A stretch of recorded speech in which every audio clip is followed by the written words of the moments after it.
Go ahead. Hey everyone, welcome back to the Tough Lift podcast. All right, this is episode 20. We have finally made it to 20. I have impressed myself. And our guest today is Miss Jenny Schumacher. All right. Super excited to have her on the show today. I've had many opportunities to just kind of sit at a table, ironically, at a USAW meet, and just chit chat with her, or at a dinner table, or at an empty hallway, or a waiting room, or any table, always a table somehow. And just chit chat, tons of experience, tons of wisdom on her end. But excited to do this podcast with her and share some of that and bestow it upon you guys. But Jenny's definitely somebody that, if you know her, has done a ton of work in the USAW, and not only the USAW. Jenny's been a member of the board of directors for a number of years. She's the chair, owner of a gym called Proven Strength. She was she is technically a national level coach, and she's an IWF Category 1 coach, or a Category 1 referee. Category 1, right? Yeah, Yeah. correct. And Yeah, not, and definitely not, not an international coach, but yeah, and like she's done a million roles. Jenny, on the outside of all that, and just USAW and the IWF, you're a wife, you're a mother, a mentor to many, whether you want to be or not. You're a confidant to many, whether you want to be or not, right? Because people they gravitate to people they trust to voice concerns, complaints, look for inspiration, help. Um, and also, I mean, you're a whitewater rafting instructor, amongst a laundry list of not, other things. not an instructor. I've been a guide. A This guide. is 36. This is my 36th year. Yeah. We'll Yeah. have to elaborate on the difference between Yeah. instructor and guide. Oh, okay. But you know more shit than I do on a whitewater rafting trip. I'll tell you that much. A slew of other things, I'm sure, on top of that. You're an amazing friend to many in the USAW. Many people know you. You're always super helpful with people. You're always willing to help people. Can you please just kind of first, after that long-winded intro, right? Yeah. It's like a concert No. level intro, a wrestling intro. Okay. Yeah. There we go. I should have like satin robe. Yeah, a cape. First of all, like, short and simple, what is the secret to wearing all those hats and balancing that? But then also, like, who is Jenny? Like, who is Jenny? How did that version of Jenny get here? Like, where did you come from? And what got you to the amazing, humble leader that we see every day at these weightlifting meets that we attend? Well, first, that's a very generous statement. And Just also, speaking facts. well, it's really kind of you. Thank you. Um, I grew up in Utah, and my husband and I had been married 7 years in 1998, and we moved to Europe for 13 years. And then after that, when we were ready to come back home, we thought, oh, well, he needs an international airport within an hour, and I need skiing within an hour. So we came back to Utah, which was actually kind of surprising to both of us. But it's a great place to live. We love I it. understand that. Everything we love to do is here. So lots of rivers, lots of boating, and lots of skiing. So that's really a lot. So that's kind of how we ended up back here. And at the time, coming back in the few years before that, I was kind of probably having a little bit of an identity crisis, I guess. I've been active kind of as a volunteer for a very, very long time. So for the time we lived in Switzerland, I was the treasurer for a parents association, which was a much bigger job than I ever thought it would be. It's Switzerland, a private school, so it was like a legitimate, ridiculous amount budget to help these Yeah, kids. yeah. So anyway, we moved back, and I Sounds kind like of, it's probably a big thing. yeah, I mean, it was good. It was good. Lots of amazing friends that I still treasure today. But we moved back, and I was kind of a little bit lost, and I really wanted to be in better shape physically. So I started CrossFit, and back in the very early days. So like probably like the very end of 2010. So it's been a while. And within like 6, 7 months, I had enough of an athletic background, and my degree is as a nurse. And somehow that helped me kind of develop a good eye for athletic movement, also for weightlifting movements. And anyway, I started getting education on weightlifting and coaching CrossFit. And then eventually, one of the guys that I was coaching, just doing privates with, said, I have some room in one of my warehouses. And if you wanted to start a gym. So we did that for 7 years, trained lots of athletes, had a really, yeah, it was really great actually again. And that's kind of Convenient. what started me coaching. And then along with that, I started volunteering as a technical official.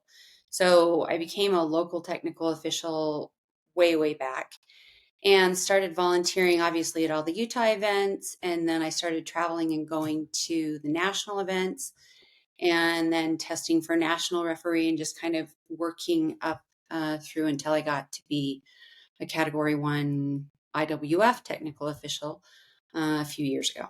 So, yeah, that's kind of how we got here. As far as governance goes, I'm in my 8th year as a member of the board. And I do you remember the meet where it was supposed to be, I think, in New Orleans, but then it moved to Baton Rouge or opposite that or something? Yes. Actually, Yep. it was supposed to be in Baton Rouge, but then it moved to New Orleans, like at the last second. Yep. And I was there, and Terry Grow, whom we all know and love, came to me and said, I'm not going to run for my position on the board. Terry Grove, Airborne Okay, brother. Airborne nice. brother. Exactly. Um, Those of you that and, don't know, that's a piece of airborne equipment. We slip and our equipment falls off of us. But oh, quick okay. release.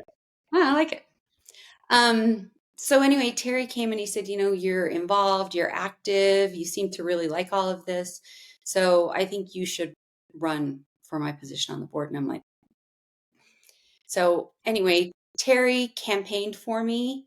He was incredibly generous and, introduced me to more and more people, and I was elected. And yeah, that was, yeah, quite a while ago now. So I Yeah. will finish my term on the board in December after after 2 terms. Yeah. Yeah. Yeah. That's outstanding. Um, yeah, Terry, I might be one of the few younger people Terry likes. Oh And yeah. it's probably just because I was actually telling Richard Mason this the other day from Canada. Just I know. because I was in the airborne. Yeah. If I wasn't, just because I'm in my 30s, he'd probably hate me. But Well, I don't know.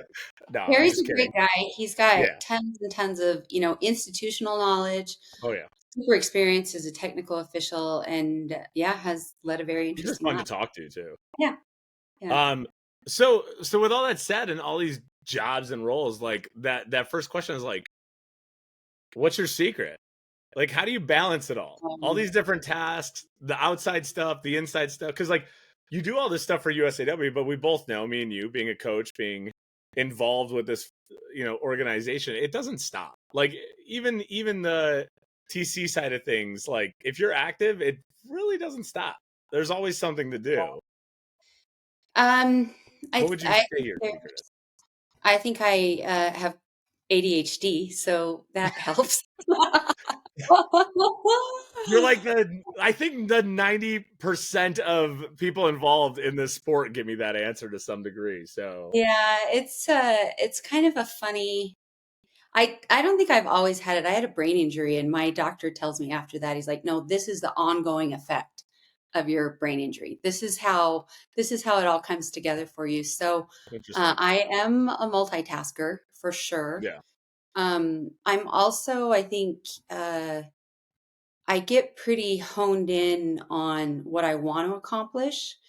And I think, yeah, I get pretty laser focused on the things that I want to do. But, all of these positions really for the most part, I mean, I'm not coaching really much anymore. But all of these things are volunteer positions. So, shout out to my husband who supports me in all of these things and my kids who are, really great too. Yeah. So I do tend to have time available, which I appreciate having very Your much. kids are how old now? 29 and 22. Yeah. Yeah. Yeah. So they're grown up and they're actually both on the Grand Canyon right now. It's day like 15 out of a 23-day trip. So That's wild. big That's so cool. fun for them. But anyway, eh, I think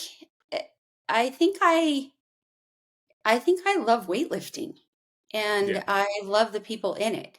And so, if I wasn't getting something out of this, then I definitely wouldn't do it. But, nobody's making money here. I mean, I'm not. But, knowing going to a meet, I've always said this, going to a meet is like going to a family reunion. It is Hmm. like, Absolutely. it is, Absolutely. and it's a family that for the most part you chose, right? Yep. So you get to see people, you get to talk to people, you get to be a part of something much bigger. Like I feel I'm part of something much, much, much bigger than myself. And I'm like a cog, kind of working to kind of hopefully make it better. So yeah, That's I actually such a I good love it. phrase. It's like a family that you got to pick because like Yeah.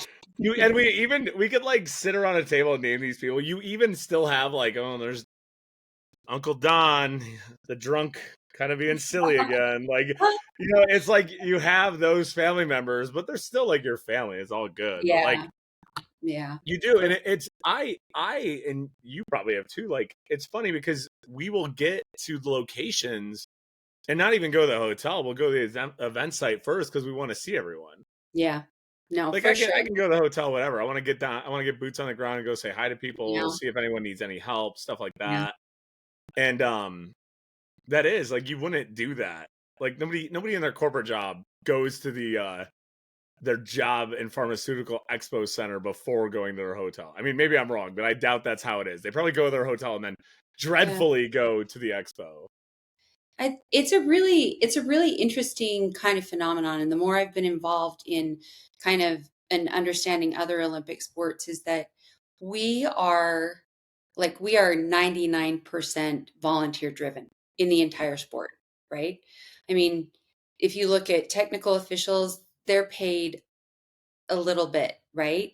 If you look at coaches and if you look at athletes, we're all, for the most part, paying to be a part of this organization, Yeah. right? And we're mission, passion, vision driven, and that's so different than being driven just by money. Like it's entirely different, and it changes. I think it changes people's relationships, and I also think it changes kind of your relationship with USA Weightlifting as the organization or the vehicle that kind of makes all of this possible. So Mhm. it's unique. I like to look at it as stakeholders are very different than shareholders, right? They can Yep. be together, but if you look at me as a shareholder, let's say I own stock in a company, I'm going to be like, yeah, let's charge more for, this or this or this or this, right? Because that Yeah. means that I'm going to get something out of that through my dividend, right? But as a stakeholder in an organization and where the question that really we have to answer over and over and over is like, what does this decision mean for me? And everyone in the organization is asking that same question. Yeah. I So like that. I like that wording. That's really it's nice. different, and not in a bad way, not in a bad way. No, We're I even part of like that at this. like We I even want to like be. that at like the micro view. I think like gym owners should look at that as an aspect of how to look at their gym and how they view their members. Like I absolutely hate like I refuse to use the term client in my gym.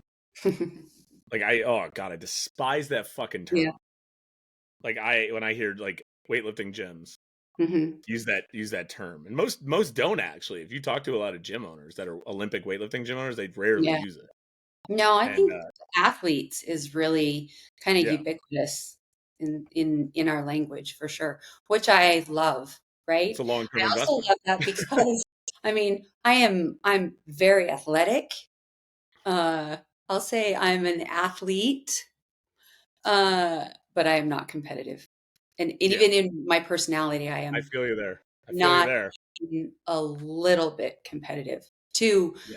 like if my husband are playing something together, he's like, we'll play pickleball because I'm 54, well, 53, almost 54. So we play pickleball. That's fine. And he is Pickleball is like, hip now. You're on oh the my scene. It's God. so hip now. He's like talking behind his paddle, kill him. Let's aim here and get this. And I'm like, oh, let's just have fun. Me and you resonate on so many levels. But like Oh, I it made him, yeah. I I get think that. it, I get that. yeah, Tracy, I mean, you know Tracy. yeah. Like it drives her insane because I'll do shit at the gym and she'll just be like, why the fuck do you not care? Like, do you know if you cared you could be like decent? I'm like, I just don't. Like, I'm just doing it, man. I'm having fun. Yeah. She's like fucking worthless sometimes. Me. Like, well, it's all right. I'm happy, so that's cool. Yeah. Yeah. But but yeah, so like so when going back to like the leadership thing, when do you because I think it's interesting when like I keep saying leadership. I think anyone that knows you as a leader, Jenny. I don't think you can avoid that. And No, well, it's not something that's very like generous. Yeah. self-bestowed. I don't think it's self-bestowed. I think people that just get thrown into it, it's usually they've been folded into that position. Something happened where they started doing it, or it just happened sort of a Mhm. way. Do you remember by any chance, like when you started kind of, or your first leadership position of when you started doing that role, and you're like, hey, this was like a cool feeling, or like I like working with people. Uh, I think that there have been, I think there are different iterations of me as a leader. And I think, hopefully, like numerous other things, I've gotten better as I've gotten older. I didn't understand, collaboration as Hmm. well as I do now. So I didn't Interesting. understand how important it was to um, try and lead kind of from the back or to really kind of elicit more and more and more and more and more input and then just be a part of the dialogue as opposed to um, be the only person speaking, right? And that's Yeah. still something I really have to watch. I have to be careful that I listen really carefully and that I don't interrupt people. That's a challenge sometimes for me. So I have to really, it's something that I continually, continually, continually work on. So, I totally understand that. 100%. I catch myself doing that all the time. And I think, and I actually had this conversation with my dad because, our fathers know us best. And yeah, he always owes it to me being impatient. He's like, it's because you think you know the answer or you want to know the answer. So you just want to get forward to the answer and solve the problem.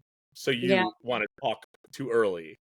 And really, you need to be listening for that person to get to the answer. And you're just fucking impatient, Matthew. And I'm like, no. I no, I totally get that. The other aspect of it too is that and I mean, this goes without saying that I'm never the smartest person in the room. Like never. There's always Yeah. somebody who knows more or knows things in and has a different understanding or a different opinion or has more experience. And if I just start like talking, then I don't give anybody else an opportunity to really make a difference, I guess, if I like overpower the conversation. So I have to be, that is something that I really had to work on and learn. Um, yeah, it's a funny, I mean, it's really humbling, honestly. It's embarrassing to realize, after a meeting that, I had an agenda and I led that agenda and like I three other people in the meeting spoke. It's like that's a terrible meeting. That Yeah. is a disaster of a meeting. And while in my mind, I'm like, oh yeah, we accomplished that agenda. Did I build rapport? Did I show people that I trust them? Did I give them opportunities to take part and to lead parts of the discussion? Those are things that haven't come naturally to me. It's something I've really had to develop. Yeah. That's one thing, like in the army, man. Like I experienced such far left and far right of Hmm. that, what you were just saying, because like we had lieutenants or we had leaders that were like they just wanted to talk the whole meeting and tell us the notes and tell us everything. Hmm. And they didn't want our opinion. It was almost like frowned upon to give your opinion. And then that person would leave after 9 months or a year. Hmm. And then a new person would come in and they wanted to encourage our conversation. They wanted to have healthy meetings where everyone talked and brought something to it. And they wanted to hear from the lowliest private what they thought of the exercise and how it went. And it was like, yeah, but like if I talk up because I'm a private, I'm gonna get my ass chewed by my chain of command. So, and it like you were just brain fucked the whole time of like, do I talk? Do I not talk? No, I And understand. it was so left, right, left, right, left, right. It's a really interesting thing. It's like, so we are the board right now, this year, we are responsible to create a new strategic plan for the next quad, right? Mm-hmm. So, 4 years ago, we did the same thing. This year, we talk about the pillars of competitive excellence, athlete first, being a financially viable organization, having a presence internationally, supporting the grassroots level members, whether it be club directors or direct athlete support. All of these things are super important. And this article that I read was super cool where it said, if you come into a brainstorming session, there will be people who dominate the conversation, right? It's just, maybe it's me, maybe I'm leading the meeting and I'm like, okay, what do you think? What do you think? What do you think? Um, and how that that's not an effective way to really get the best ideas.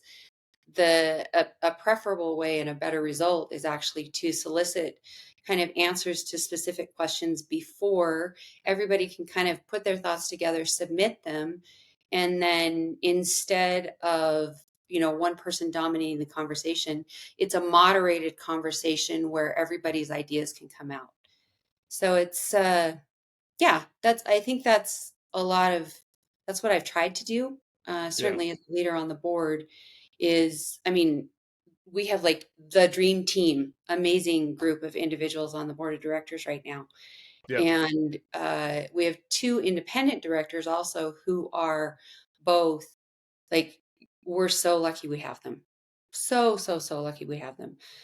Nick Maeda and Shamika Coelho. Okay. Yeah. They're both attorneys and wildly experienced in life, and they bring insights that a lot of the rest of us who are basically constituent directors.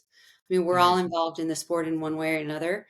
And so there's two independent and then 10 constituent directors. Well, six constituent directors, two national team directors, and two lead athlete representatives. So Yeah. They provide a good outside look in, I'm sure. but I mean, this board is like, I'm so proud to be a part of this group of people. They're Yeah. incredible, all of whom care deeply, deeply, deeply about weightlifting. So yeah, No, I it's really showing. am lucky. That's the other thing, is I'm really lucky to work with people whom are amazing. So that also helps. Yeah, and it helps to help like people that actually care also. Yeah. I think that's one other thing is you're working with people that have like volunteered because they care and they want Hmm. to be there, want to do it. So Yeah, exactly. Again, volunteer, mission driven passion. Yeah, yeah. I think we have a lot of the viewpoints on like that are similar on work ethics and like when it comes to leadership. Like both of us will literally we take on a job um and we own it, so to say. Like it's on our shoulders. If it Mhm. fails, we failed. And that's we'll sit there and even internalize it. Like it's on me. I let this thing happen. I'm open to say like things are my fault. I've made them happen. I think you do too. Um, you know, as a leader to take on that, you also take on the well-being of the individuals you're working on. People have seen you at meets running around with bags of candy, asking people for food, getting people waters, stuff like that, making sure people have walks or rides home at the end of the night, stuff like that. You've invited people out to dinner if they look like they need food or they aren't going out for dinner and they need to, stuff like that. Um, Sometimes we also let these things be our own detriment. Me and you probably have on multiple occasions, I know myself, have gone 8, 9, 10 hours without eating, not realizing that. Yeah. And our friends have to like pull us to the side and be like, please stuff this sandwich in your face and don't get out of that chair for 5 minutes, Matt. Yeah. I'm sure plenty of people have done that to you. I love those Um, people. I yeah, love those those people are people. amazing. And for all Yeah. the mean things we've said to you, we apologize. Oh no, no, So I no, no need the to apologize. hashtag I said the other day, literally on my post, was sorry for the things I said when I was hungry. Yeah, I Um, mean that's true. Yeah, but that's true. um, what would you say like were some of your greatest challenges that you've had in your leadership development in the USAW or IWF in your career there? And what did you learn from them? I think, well, I mean, I don't technically have a position in the IWF, Yeah, but like uh, working as like but I like work. working with them. So yeah, I work as a technical official within the IWF, and it's a different arena. Um, it's also one where there are a lot of people who have been doing this a very long time and doing it really, really, really well. So, I mean, my MO going to an international meet is that like you listen and speak at 10-to-1 ratios. Right? You listen, you understand. Another difference at an IWF event is you're given one job to do, and that's your job for the entire event. So, it's important to be really well prepared and know exactly what your job is and how to do it. Um, I don't want to go anywhere and not and embarrass my country or embarrass the other technical officials from my country, right? My Yeah, federation or my country. So, that's one of the reasons that when we look at, one of the other things that I've been involved in has been helping kind of mentor, I hope, but teach technical officials kind of how to do their job. And then, especially if we start getting to Cat 2s and Cat 1s, on helping them prepare and be ready to serve internationally. And that is 100% not unique to me. Corinne Grotenhouse, Joe Triolo, um, Debbie Hudson, Jody Stumbo, Terry Grow, all of these people have been really active in the IWF and have taught me. And so I'm forever grateful for them that they help me like not embarrass myself. Like you don't go in and say, "Oh, USA, we do it this way," yeah, because that's wildly obnoxious and actually 100% not applicable. yep, So, yeah, yeah, 10-to-1 ratio right there. Yeah. yeah. So that's been a really great lesson, again, along with listening. Um, I think as far as challenges go, uh, well, I'll tell you a story. So there's a road to my house to leaving kind of my area that I take pretty much every day. And there's a four-way stop there. And I stop at the four-way stop and somebody like cuts me off and they didn't know, like, should have been the person there and the person left and we almost got in an accident. I was super pissed. And I'm like, in my head, I'm giving like this lecture, lecture, lecture. I want like I want like public education for everyone in Pleasant Grove to to do four-way stops. And literally a quarter of a mile later, I get to the next four-way stop and I totally cut someone off. No, Yeah, no. yeah, I totally cut someone off. That is You're seeing red and literally, you just did not see the red stop sign. it is 100% a metaphor for being a leader. is you Yeah, do not yeah. have all the answers. Everyone else is not wrong, and you make mistakes all the time. That's beautiful. All the No, yeah. time.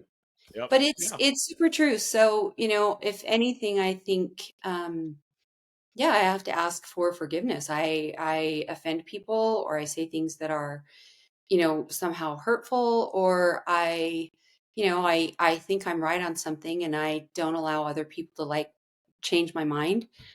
Those are that's the That shit's hard, man. definition. It's I the think a lot of definition people are of being a bad leader.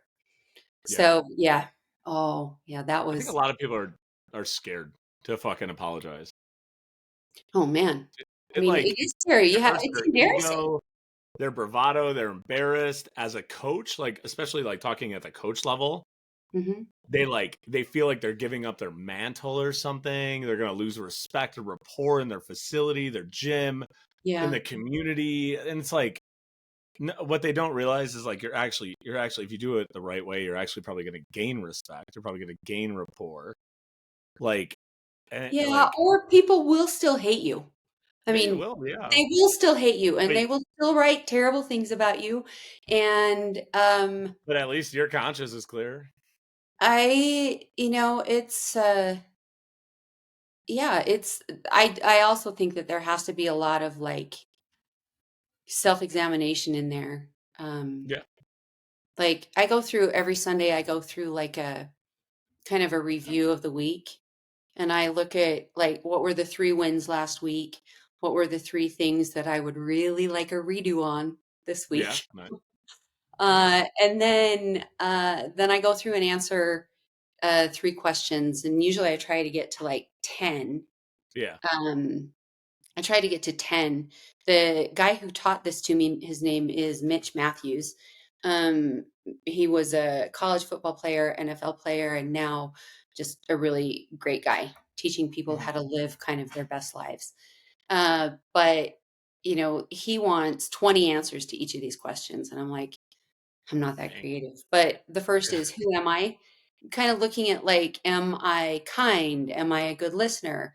Am I impatient? Am I selfish? Am I generous? Trying to look kind of back at the week and look at, like, okay, who am I today based on what happened this last week? And then Yeah. the other questions are, what am I good at? And the third is, what are my opportunities this week? And it's a really good way to kind of narrow in on the week before, and hopefully set a better tone maybe Yeah. I like for it. the That's a good upcoming week, exercise. and also try and work a little on my self-awareness. Yeah. Yeah. No, it's a good exercise to self-reflect. Yeah. I've always done like a micro of like when I lay my head on the pillow at night, like I always just Mhm. literally think like, am I happy with like if I'm not waking up tomorrow, like am I happy with how I'm going to bed today? Yeah. Like Yeah. a little morbid, but No, I think it's so good though. I mean, if you're not asking that question, right? If you're yeah, not asking that question of yourself, it's pretty I don't think anybody else is going to ask you that question either, yeah, right? They're going to look at the result of, like, how you're acting toward them. yep, But if you take that little bit, you can probably define a little bit better for yourself how you want to treat them. yeah. So Yeah. on the title of apologies and stuff like that, as a leader, we also know that failure comes. Do Mhm. you have any experience? Oh, I mean, we have experiences, or would you be able to give us one time where, as a leader, you made a major mistake or a major blunder where, while in a leadership position, it was like absolute shit show, and eventually you learned from it, and it probably made you a better leader today. And like we obviously know these situations suck, but we can learn from them. And any advice you'd recommend to any of the listeners I on mean, how to grow from those events? along with the four-way stop story, um, I I do. I do, and it has definitely framed kind of how Hopefully, I it's not another car story. We may need to tell Pleasant Oh, Grove no. about it. No. No, it is yeah, I spoke poorly of someone, to numerous people. And, this person was doing, again, all about me, right? They were doing something that I didn't think was the appropriate move, right? So I was complaining really to anybody who would listen, within that whole kind of sphere. Then it gets back to them. Then they obviously they don't trust me, right? They're like, what's this? They were the leader. Yeah, I was leading a committee basically of that. Hmm. Anyway, it was really terrible. Yeah, it was really terrible. It was really embarrassing. I should never have said what I said to everybody else. Um, yeah, terrible. And I was embarrassed by it. I lost credibility with pretty much everyone within that group, because they saw how I was not trustworthy, right? If I had spoken to the person that I was actually having the problem with, had that discussion one on one, and then managed it without trying to crowdsource, um, you know, some kind of a validation of my feelings, right? Yeah. I would have been a million times better off. I don't think I never recovered. I was like one of the top 3 people, and I never recovered that trust. And Yeah. that was it was devastating. I wasn't as effective in what I was trying to do. And I didn't deserve their trust. I hadn't been trustworthy. So again, that comes into apologizing and, promising to do better and doing better. But that has absolutely shaped, I hope, the kind of leader that I try to be now. And Mm. the principle that I use is loyalty to the absent. Yeah. So if there's something going on with, like, between us, right? I'm not going Yeah. to talk to 6 other people about it. I'm going to talk Yeah. to you about it. And if you tell me something, I'm also not going to tell it to other people, right? Yeah. So, it's a really interesting thing, especially on our board right now, right? Because we're in a, I call it sometimes, I don't know, mistakenly, a little bit incestuous in this sport, where we have, these board members, right? These 12 people, 10 of whom are highly involved in the sport. And then we have, so let's look at a Venn diagram, right? So there's the board of directors over here. And then there's every single aspect of weightlifting, the IWF, coaches, athletes, USA Weightlifting as an organization, all of these things.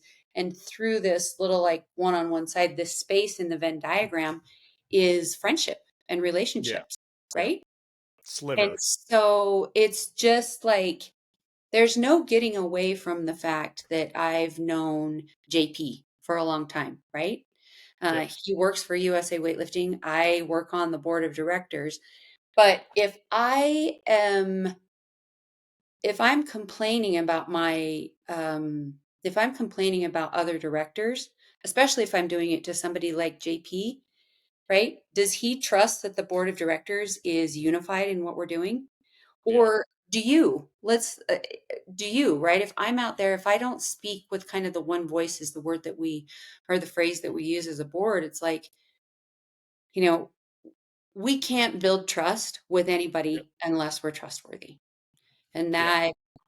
that's yeah, within this organization also, everybody's friends.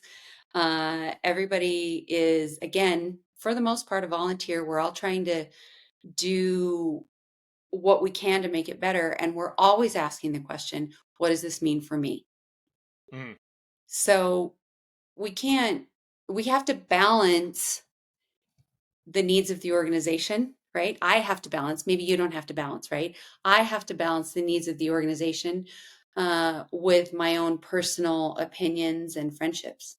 And right No, but even now, at the micro level, as a gym owner, I have to. uh-huh, yeah, for sure. Like Sorry, I had to it's pop my jaw.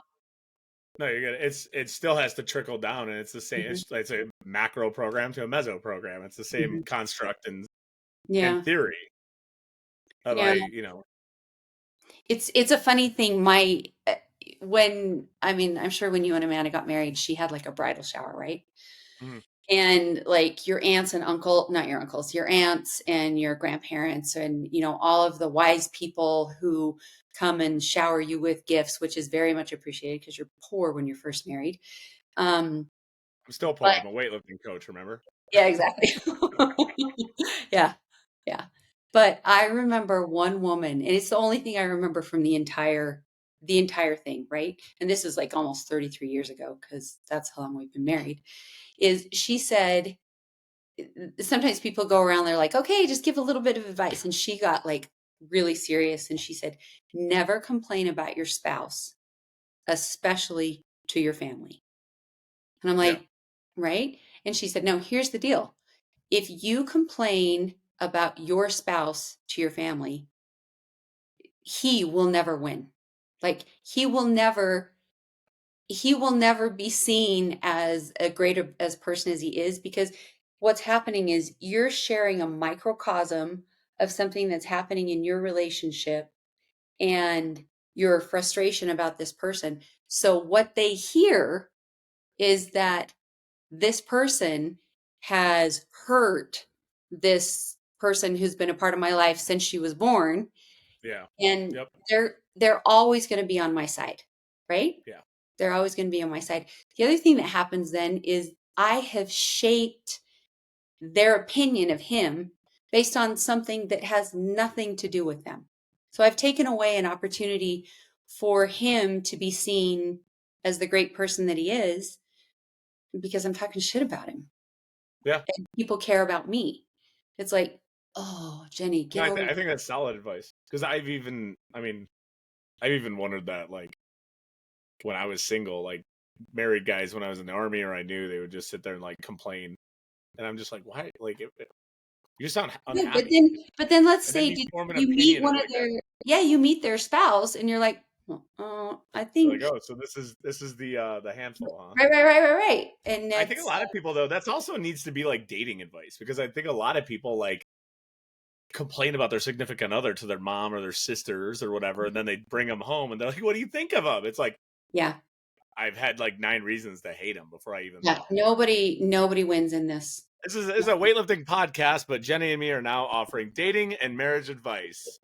No, but it has to be that way on the board. It has to I don't be know if that I way in the should be. organization. We have to be like let's look at Matt, our CEO, right? Yep. As the chair, I see my primary role, literally a primary role, is to help Matt succeed, right? To give him the support that he needs to bring him the strategies that are important to the sport, and then for him to lead his team, all of the staff at USA Weightlifting, and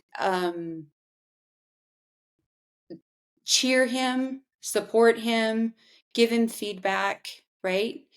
Hmm. But if I'm complaining, I mean, how is he going to succeed if I complain about him, Yeah. right? How does that help me do what I really consider my primary job?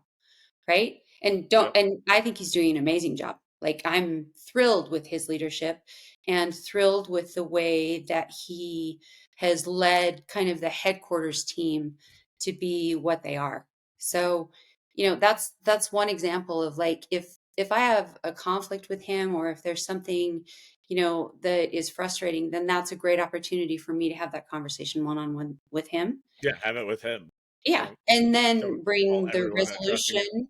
Yeah, and then bring the resolution of whatever it is to the rest of the board too, so that we can support the organization to 100%. So, yeah, you have to be loyal to the absent.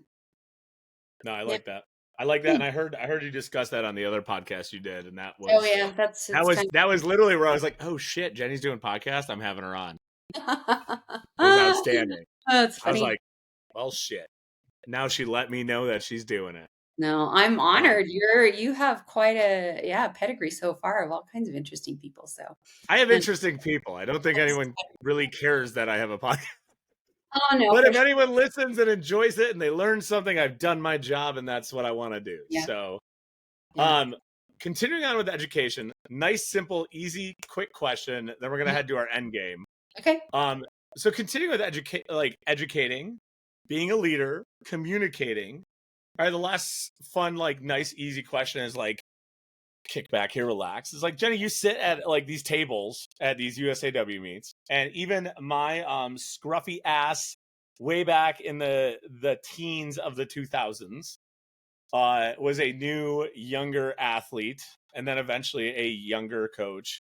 You work with a lot of experienced athletes, experienced coaches in your Mm, positions as you do this, and then you work with a ton of newbies. Everything from newbie parents, which yeah. God bless them, but they are the hardest ones to work with, including their kids and family members. And then you have the athletes, the teenagers, the 20-year-olds, university athletes, you know, people who their AO series one is the most important, highest level thing they've ever done in their life. It's the most Mhm. important thing in their life to, Maddie Rogers weighing in at nationals. This is the 19th millionth meet of her life. All different levels of athletes. So you've Mhm. had to answer the same question 500 million times, but you still seem actually excited when I watch you give the answer to people. You're still optimistic. Every now and then I've seen you do this with your glasses, a bit like, no, the belt needs to be blah, blah, blah, blah, blah. And then you go, but it's Yeah. still polite and done well. You're not like an asshole about it. You've just given the person the right answer and you've given it nice and clearly and helped them with whatever they needed done.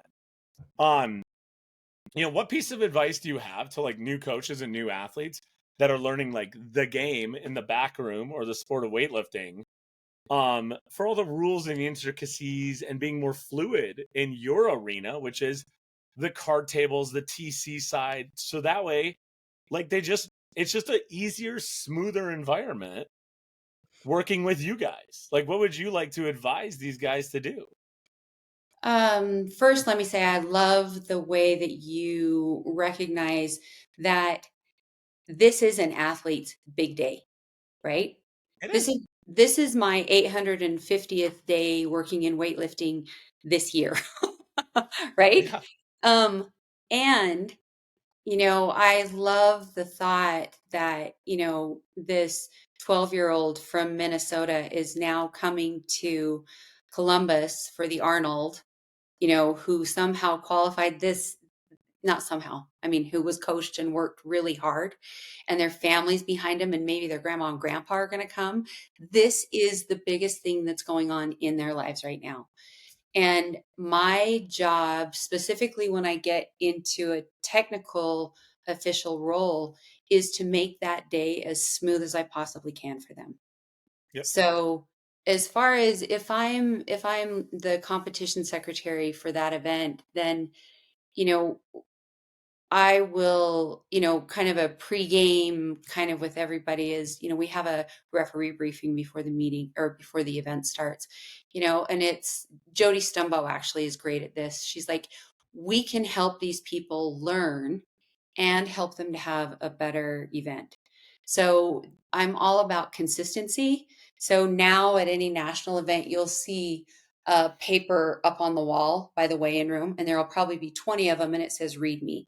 Tells you everything Mm-hmm. you need to know if you're a youth, a master, or a senior athlete, right? This is what I need to know to be ready for weigh-in. So I love that consistency. Everybody has access to the same information. The other thing, I mean, advice and encouragement, and this is somewhat selfish sometimes, is that everyone become at least a local referee. You, as a coach, certainly you're a better advocate for your athlete if you understand the rules, right? It's Yep. it's 100%. If you understand how you function in this ecosystem and what your athlete needs to do and within the rules, then you're not going to make a mistake that's going to hurt your athlete, right? So I mean everything from like the basic 30-second rule to what your athlete can wear on the platform, and all of that stuff is very available. So I wrote over, oh, it's probably been 4 or 5 years ago, maybe longer. I don't know. I created the protocols that you see at national events and that are on the website. That this is what a marshal does. This is what an assistant marshal does. This is what a weigh-in official does. This is what a technical controller does. This is what a jury member does. This is how the referee, does their job. But those are available to anybody at any time. And it Mhm. explains really clearly, step by step, the process of a weightlifting meet, right? If you're wondering, what is the speaker waiting for? Why can I not go up on the platform? Or let's say you get to an A session with athletes at nationals, right?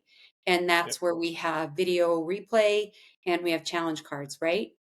You should know how video replay works and how the challenge cards work.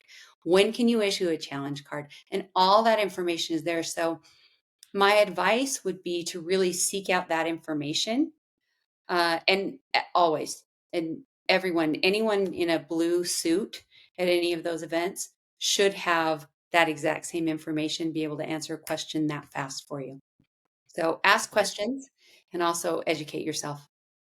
Yeah, I 100% agree. I actually call me an extremist, but I think if you get a USAW level 1, it should be mandatory to take the coaches the judging course. I think it Oh should be man, that would mandatory. be I would I'm gonna sign that petition I because think it should be it's because different. you Yeah, should know the rules of your sport.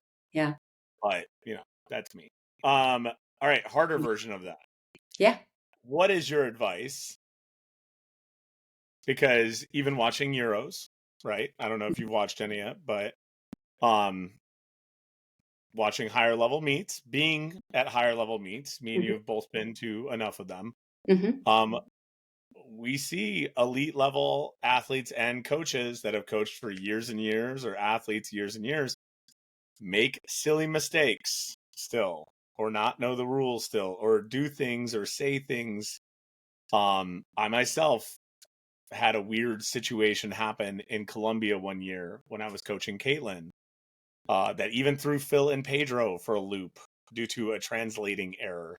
mm. Um, what is a piece of knowledge you have for experienced coaches and athletes for that backroom TC game?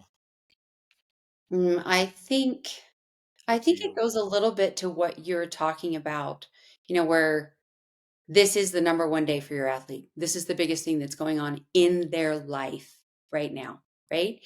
And everybody's emotions are high. Everybody's, right? Coach wants the athlete to do well. The athlete wants to do well. The parents in the back, or not in the back, sorry, hopefully not parents in the back, because other than maybe a few, um, parents should be viewing from the front. Unless they're the actual coach, which sorry, my phone, my thing. Yeah, lots of that there. Just parent Right. Can hate you mail still hear coming me? in. There we go. Sorry about that. There. So sorry about that. Um, the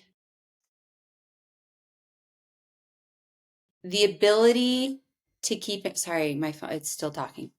The ability to keep in mind that this is everybody's big day, right? There's a lot on the line for your athlete, but whether the next athlete's in line for an international team or not, it's Yeah. still their big day.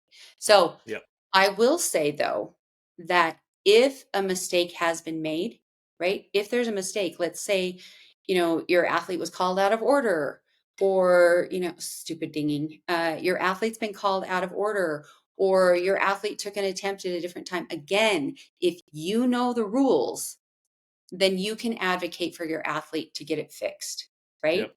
If there's a coach, there's literally nothing less effective than a coach screaming at the marshals, right? Because then the technical official gets upset, and then and nobody's perfect, right? Yeah. Nobody's perfect. So knowing the rules and really, yeah, trying to remember that this is about the athletes, trying to remember. Yeah. Excellent. But advocate for them. Yeah. Do whatever you need to advocate for your athlete because that's what it's about. We're there to help the athletes succeed. And yeah, and if there are mistakes being made, then certainly those need to be pointed out. I dig it. Yeah. Awesome. Well, ma'am, I appreciate you coming on. Well, I At the end of all my podcasts, I like to do a thing called endgame, just kind of end okay. it on a lighter note. Okay. Um, those of you that know you, Jenny, I would say, I don't know if we want to use the term like I mean, you already kind of exposed yourself with the whole stop sign thing. Yeah. Whether we want to say accident prone, clumsy, Um, what term? If you your can, husband you was can on, use all of the above. if your husband was on the podcast right now, what term would he use? Who? Your husband, if he was on the podcast, what term Oh, would he use? I'm not great at assessing risk.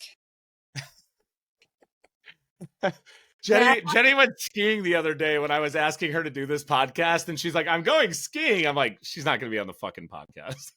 No, I mean, I, I was scrolling through your Instagram, and I probably saw 7 photos because I was deep diving, oh trying yeah. to get an idea for what game to play. Yeah. Probably 7 photos of your leg in a cast or somehow hung Um, up. I have, let's think, how many bones have I broken? So I've broken, Wait, pause, because okay. the name of the Oh game, no, sorry, Jenny, go ahead. Yeah. the name of the game is Operation Jenny. No such thing as fear. And Oh, Jenny, so great.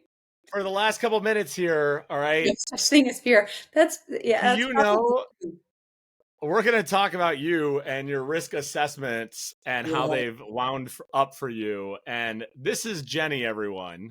Oh yeah. Wow, Not that's an old picture. It is an Fun. old picture, Yeah. but it was showing what you do. Yeah. Not as an instructor, but a guide. Later, we have to talk about the Yeah. differences and break that down. Then this. Do you know who this is? Some motocross? So, I don't know yep, who this it is is. Travis. This is Travis Pastrana. Oh, okay. Yeah, I know who he is. Yeah, he's kind of a badass, right? So we Yeah, have he is. like badass Mhm. one, badass two, right? Oh, yeah. Okay, I so mean, this is what we're comparing, people. This is okay. Jenny Schumacher, Travis Pastrana. We're Yeah. gonna like play a game of operation. And like on the right, we have Travis Pastrana's injuries throughout his career. Oh, wow. Okay. And Jenny is going to she's gonna start listing these bad boys off, and we're gonna Okay. on our face, we're obviously can't play at real time. But Well, I let's yeah. start listing off these injuries, Jenny, and see where we Okay. stack up to the So, guy that backflips motorcycles and cars and shit. okay, torn ACL. One. So Uh, surgeries and breaks all count. oh, And okay, torn surgeries and ACL, so breaks. that's a surgery. Um, Broken ankle and fibula that were due to the same accident, but I was broken inside my ankle, and then I was also broken, then my fibula broke up high on my leg. So, that I've broken my thumb. So I've four. We're broke at four. what? We're at four right Oh, now. yeah. I've broken my He also finger. broke his thumb. Good job. Yeah, You guys are okay, friends. cool. Well, We're at um, 5, broke finger. I've broken my finger. I broke my jaw in 3 places. Um, 6. I had a vertebrae, that was like bulging disc, but also a little bit of broken pieces in my neck. Let's think if I've broken more. Um, there's probably something else. I So those mean, are the ones that I've broken. Surgeries have been like I've had my left knee operated on twice. My right knee okay. was the ACL. Okay. Um, my That's 9. We're at 9. so I had 6 operations on my jaw after I broke it. So I had, I mean, there's all I that. counted his like multis as one category because Yeah. he's like a lefty. So we're I've at 10 had, cumulative. I've torn the common tendon off of both of my elbows and had those repaired. 11, 12. I have my tonsils out, I guess. Fuck it. We'll count it. 13. My let's see. Other injuries. I mean, I guess the biggest injury is actually probably one you can't even see is I had a brain injury that I was have one too. Not as high grade as yours, but yeah. 14. So that was yeah, that still affects me today. And actually when you look at me smile or talk, especially when I get tired, half of my mouth doesn't work very well. It like is it's super uneven. But that's how it goes. Um, let's think. Have I had any? I mean, I've had numerous other surgeries, but that's like childbirth and Yeah. yeah, stuff like that. So yeah, it's funny. I'm not discrediting childbirth, just for the record. Yeah. No, No, I honestly would say on record, Travis Pastrana would probably take one of these over childbirth. yeah, I mean, yeah, that's fair. Uh, let's think. I don't I mean, think I've had. 14 is pretty damn crazy, Jenny. Is it? Oh, I broke a toe. Jenny, I broke I a toe jumped out too. of planes. Yeah. I've weightlifted, crossfitted, BMX, skateboarded, was a dipshit kid, and I, knock on wood, have Yeah. 0 and 0, Jenny. Yeah. Yeah. I am not, I ski with my great friend Erica, and she's like, she's she's like, you just like fling yourself down the mountain. And and I as can a see result of it. as a result of that, I fall probably way more than I actually should. But like my last run yesterday, like it was my 16th run yesterday, and I just been lapping all day, all day, all day. It was the most incredible powder day, unbelievable day of my life. And as the day kind of wore down, the visibility got really, really bad. And I'm like, okay, this is probably my last run. I could maybe do one more, probably my last run. And anyway, I go down, I go over and down, and then kind of traverse over and then do this other great run that I love. And I get down to the bottom and it kind of flattens out. The visibility is terrible. It's blizzard snow. And I hit like a little whoop-de-doo, a little divot, full on yard sale. Like skis, poles everywhere. My head's like bouncing along the snow. I'm like, oh yeah, this should probably be my last run for Oh today. my God. So See, I was close. I was close to being right about you not doing the podcast. yeah, I love to push. Like I just love it. So I don't know. Yeah, That's fine. It's that's a okay with lot. me. That's a lot of broken. 14, you almost beat Travis Pastrana. That's a bragging right as far as I'm concerned. Oh, I don't know. I mean, I'm never gonna do motocross though either, No, or that's fair. yeah, tricks. So, but I will That's fair. ski and do rivers, and yeah, I'm just not very good at assessing risk. On that note, Jenny, if anyone wants to get a hold of you because they have questions or want to volunteer themselves, which I highly recommend people do, how Oh, do they I get would a hold of love you? it. Well, How do they first, get a hold of if you? anybody is interested at all ever in learning more about becoming a national referee, there are numerous ways that you can do that. I am just one of them, and I am happy to help anybody learn what needs to be done. You can also email just USAW at USA Weightlifting and express some interest, and that'll also go to the technical committee. So that's awesome. Anytime. My Facebook is just Jenny Schumacher, and my Instagram it's if you say it, it's Jenny Swiss. My brother calls it Jenny Seuss. Amy Everett calls it Jenny's Issues. Which it's not Jenny's Issues. It's Jenny Swiss, Suisse. So JennySuisse. So you can always, yeah, reach out to me there too, or just email me. I think my email is probably on the USA weightlifting site too. So you're welcome to reach out in any way. And if you see me at an event and you have questions, I will always, always answer. My goal for this year, speaking of events, is to really do better at remembering people's names. So if if you introduce yourself to me, I'm going to take a selfie and make a note of what your name is so that I'll know it for next time because I struggle sometimes with names. It's a good So, method. I like that. yeah, yeah, people deserve to have me remember their names. It's silly that I struggle so No, much that's with that. solid. But anyway, so yeah, I would love yeah, I love weightlifting. I love being a part of the board and I love being at events. It's an amazing great part of my life. Awesome. Thank you, Jenny, for your time and your experience. I will see you in March. Very excited for the Yeah. Arnold. And thanks for all the wisdom you dropped today. If you Thank you. guys like this episode, please feel free to share it and subscribe to the Spotify and YouTube. And until the next time, thank you, Jenny. Have a good day. Thanks.